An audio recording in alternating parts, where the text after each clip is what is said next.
Well, we've talked a lot about pyramids on the site, whether they be the ones in Egypt or if you want to count Mesopotamia, all of the ziggurats that are over there.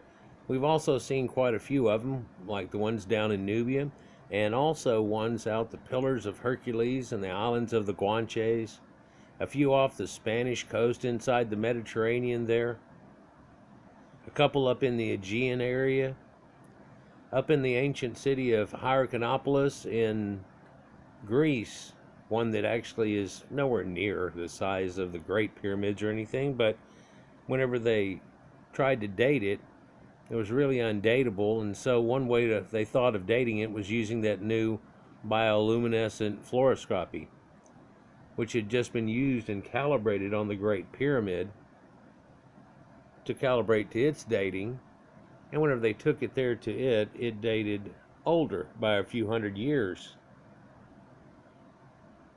than the Great Pyramids in Egypt.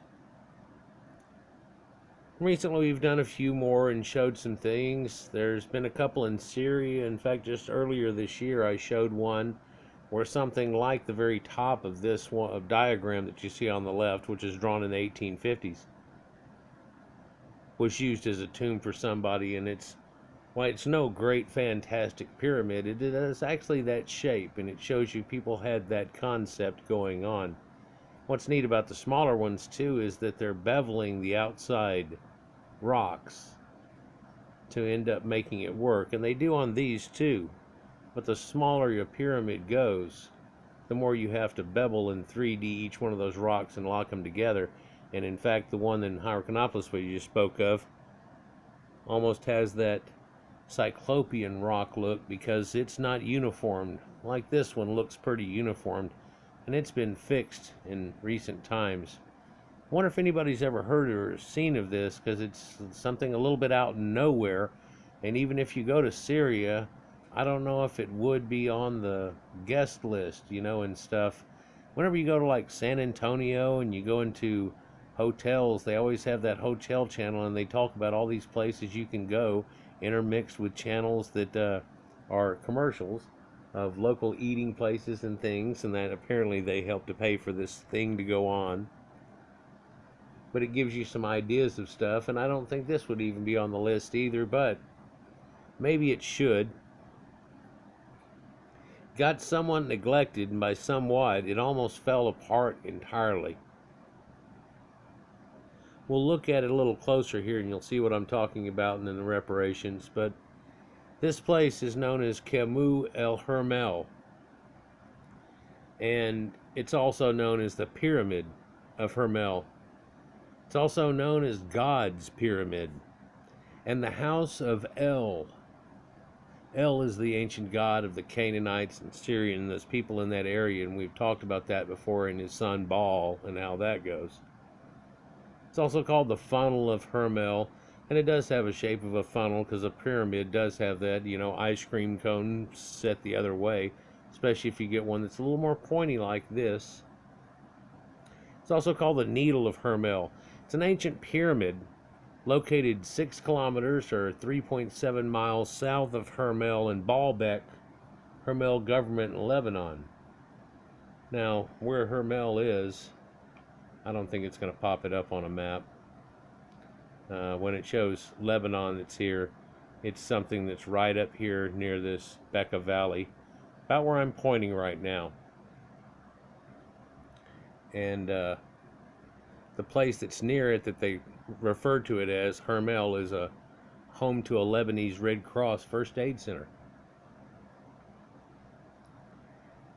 So the pyramid is suggested, though, to date to the 1st or 2nd century BC due to its similarities with the architecture it has of tombs of the late Seleucid area at Palmyra in Syria, coming after Alexander the Great and so on.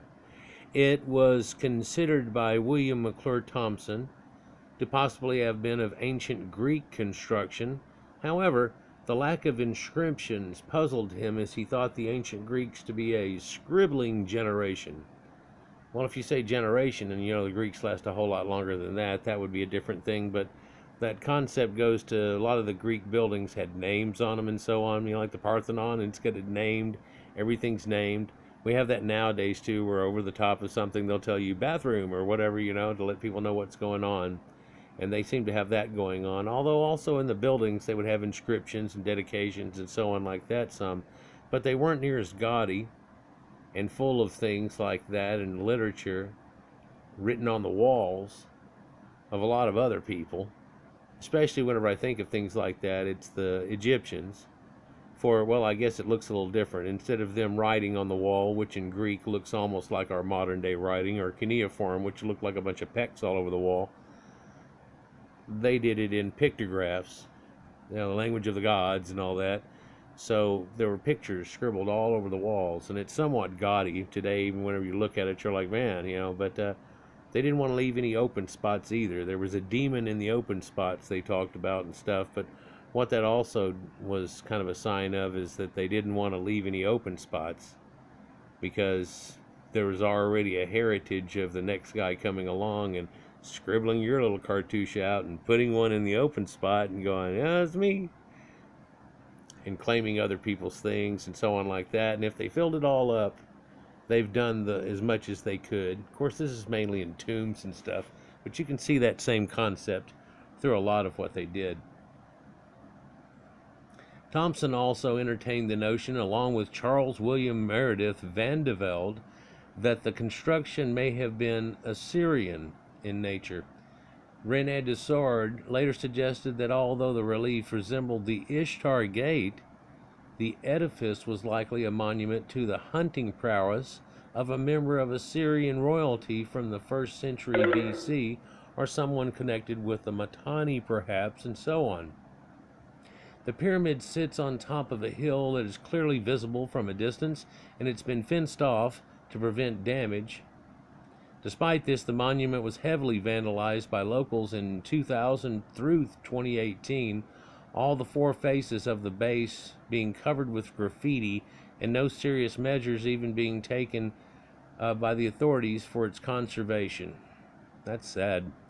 It's between 19.6 meters or 64 feet and 27 meters or 89 feet high, or 90 feet high really, and sits on a base measuring around 1.1 meters thick or 3.6 feet with 3 steps made from black basalt. On the base site, 2 massive limestone blocks weighing between 40 tons each, or 40,000 kilograms, and 50 tons. The blocks are around 7 meters high and 9 meters or 30 foot wide and are crowned by a pyramid measuring some 45 meters or 15 foot high. Some sections of the monument were restored in 1931.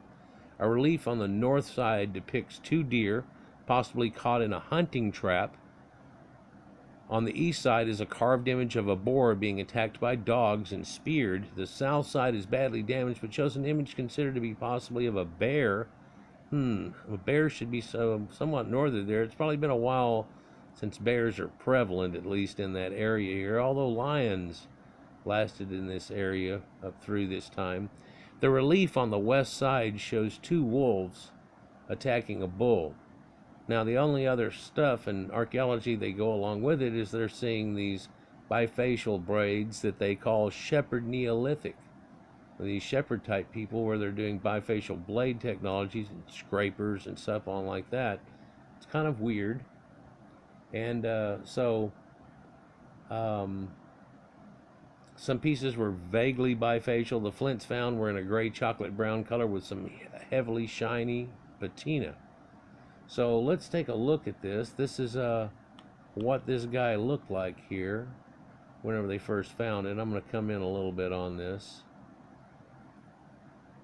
And so in general, from the good side, I guess you'd say, you can see that there's they already indicated, I'm used to architectural drawings like this. A friend growing up's dad did it for a living, and he would draw pictures of buildings for people.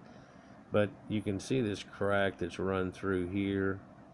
It still shows some faceting through there that's going to make that corner go off eventually. But then there's a pressure of all this through here, and there's that crack that runs all the way up. And a lot of that's going to fall off. Well, That's just the flake on this side. On the other side's where it did it worse. This is the, after the other side went all the way through what it kind of I said, it fell off.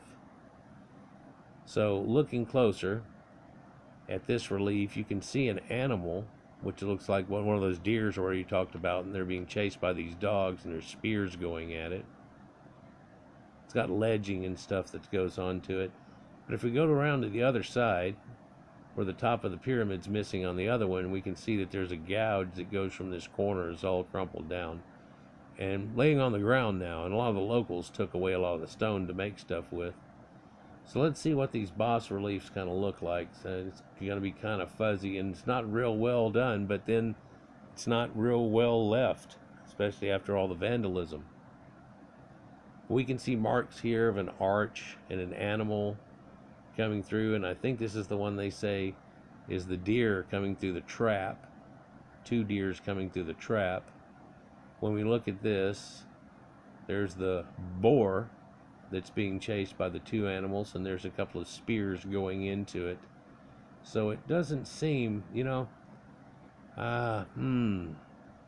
real, with a boar and a bear, that's starting to sound really Proto-Indo-European-ish and stuff. So we know about the Hittites that we've done videos about recently, and so it's probably got to have something to do with those from the Tani, or the other people we know up from there in the Amarna period, which has already come and gone, so easily established that these people are there. But there's spigots, and it looks like a dais with a crouched animal onto it, almost like a sacrifice in some way, and there's a sketch that looks like fire coming up here somewhat, X and other symbols. It's just confusing, and these little roll sets, like little roll sets of beef, I don't know what that is, and then a deer here, but that looks almost like the ancient deer with the big old elk antlers that are a little thicker. It doesn't look like they're trying to draw the ones that have the tree branch looking arm or antler. So,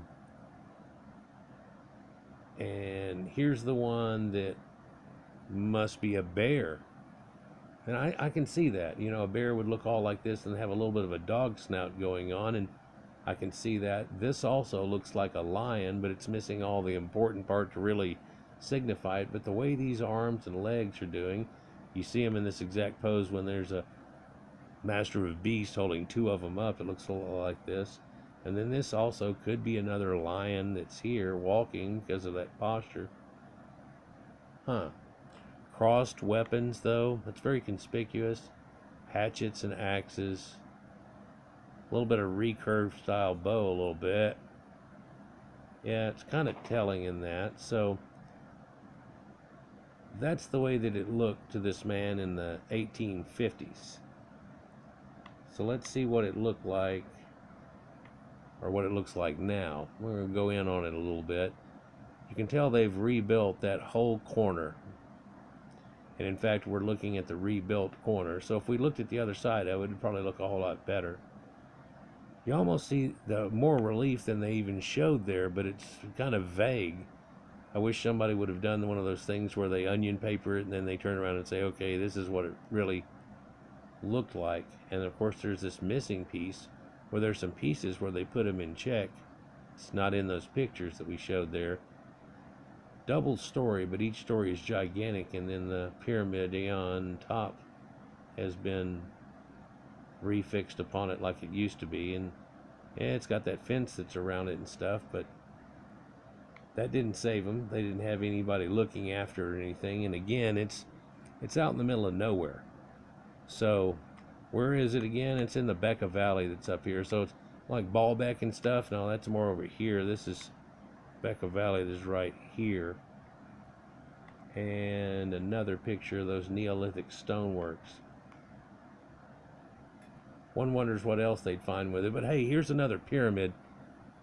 Camus el Hermel, or the Pyramid of Hermel, God's pyramid, the house of El of the ancient Canaanites. Peace.